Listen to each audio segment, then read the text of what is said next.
ಅನೇಕ supreme court ಜಜ್ಮೆಂಟನ್ನು INX ಮೀಡಿಯಾ ಜಜ್ಮೆಂಟ್ ಆಗಿರ್ಬೋದು, ಸೀನಾ ಬಾರಾ ಕೋರ್ಸ್ ಆಗಿರ್ಬೋದು, ಫಾರಿನ್ ಇನ್ವೆಸ್ಟ್ಮೆಂಟ್ ಇನ್ ನ್ಯೂಸ್ ಆಗಿರ್ಬೋದು, ಎಲ್ಲವನ್ನ ನಾನು ಡೀಟೇಲ್ಸನ್ನು ಸೈಮನ್ ಅವರು ಕೊಟ್ಟಿದ್ದೇನೆ. ಹೆಚ್ಚಾಗಿ ಯೂಟ್ಯೂಬ್ ಚಾನೆಲ್ಗಳು ಇದರಲ್ಲೂ ಪಾಲ್ದಾರಿದ್ದಾರೆ. ಈ ಕಾನ್ಸ್ಪಿರಸಿಲಿ ಅವರ ಕೈ ಇದೆ, ದುಡ್ಡು ಬಂದಿದೆ, ಬ್ಲ್ಯಾಕ್ ಮನಿ ಬಂದಿದೆ, ಸಿನ್ ಮನಿ ಬಂದಿದೆ, ಪ್ರೊಪಗ್ಯಾಂಡಾ ಮನಿ ಬಂದಿದೆ.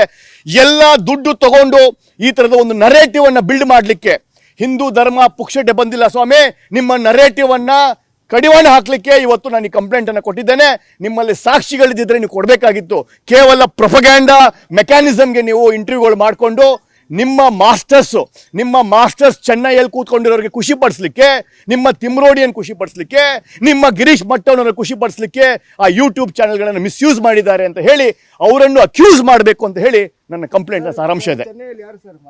ಎಲ್ಲ ಗೊತ್ತಿದೆ. ಇನ್ನು ಮುಂದಿನ ದಿನಗಳಲ್ಲಿ ಚೆನ್ನೈನ ಮಾಸ್ಟರ್ ಮೈಂಡ್ ಯಾರು, ಅಮೆರಿಕದಲ್ಲಿ ಕೂತಿರ್ತಕ್ಕಂಥ ಮಾಸ್ಟರ್ ಮೈಂಡ್ ಯಾರು, ಫಂಡಿಂಗ್ ಮಾಸ್ಟರ್ ಮೈಂಡ್ ಯಾರು, ಎಲ್ಲವೂ ED ತನಿಖೆ, NIA ತನಿಖೆ, ಆದರೆ CBI ತನಿಖೆಯಲ್ಲೂ ಬಂದೇ ಬರುತ್ತೆ.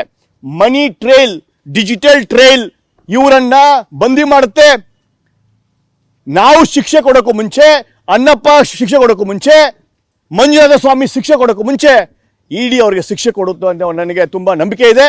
ಖಂಡಿತವಾಗಿಯೂ ಯಾರ್ಯಾರು ಯೂಟ್ಯೂಬರ್ಸ್ ದುಡ್ಡು ತಗೊಂಡು ಈ ಪೇಜ್ಗಳನ್ನು ನಡೆಸಿರ್ತಕ್ಕಂಥ ಪೇಜಸ್ಗಳಿಗೆಲ್ಲ ಒಂದು ದೊಡ್ಡ ಅನಾಹುತ ಕಾಯ್ತಾ ಇದೆ. ಅದರ ಕಂಪ್ಲೇಂಟನ್ನು ಇವತ್ತು ನಾನು ಕೊಟ್ಟಿದ್ದೇನೆ.